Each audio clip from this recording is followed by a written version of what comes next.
Blessed are the peacemakers, for they shall be called the children of God. Based on Matthew chapter 5 verse 9.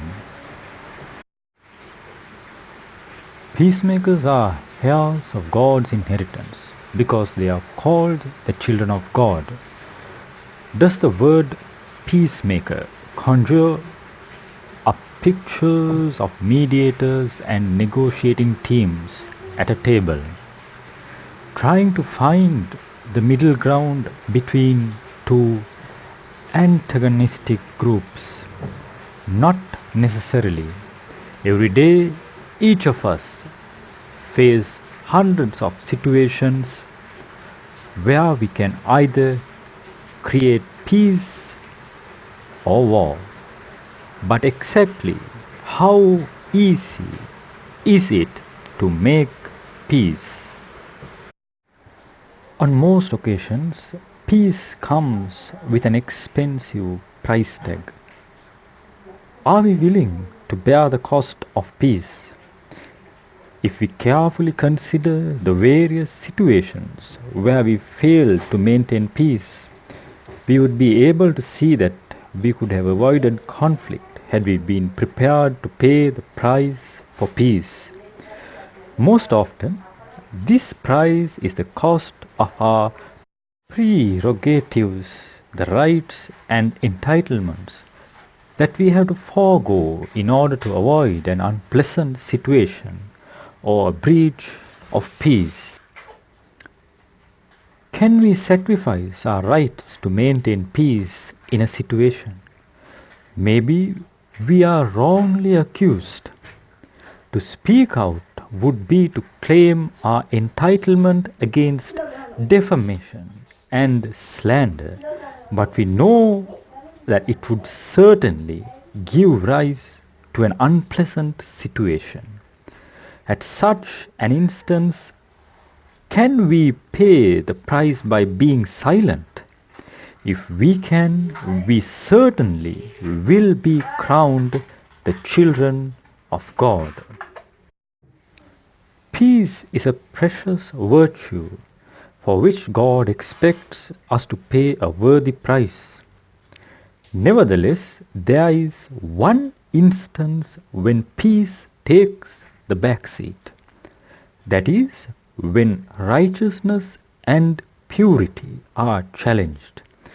This may perhaps be the only instance where we can excuse a conflict, but more often it will be a situation where we would have to face persecution rather than a victory in the worldly sense.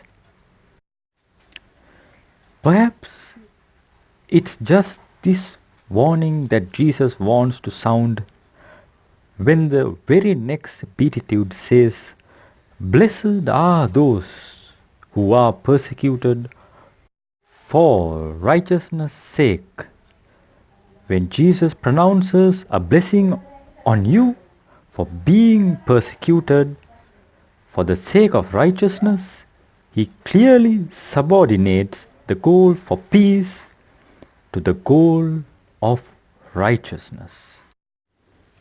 Similarly, James 3:17 says, "The wisdom from above is first pure, then peaceable." First pure, then peaceable, not the other way around. And that is the order we have in the Beatitudes as well. First, blessed are the pure in heart, then blessed are the peacemakers.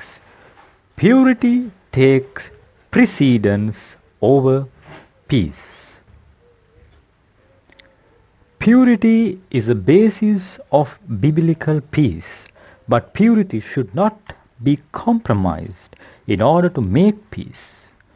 Follow peace with all men and holiness, without which no man shall see the Lord. Hebrews chapter 12 verse 14. The Bible exhorts us to follow peace with all men, but we must make sure that this is not to be a hindrance to holiness, without which no man shall see the Lord. As Christians, we need to discern the fine line between being the children of God by being willing to sacrifice the justice due to us for the sake of peace and the preeminence of purity in our lives. If it be possible, as much as lieth in you, live peaceably with all men. Romans chapter 12, verse 18.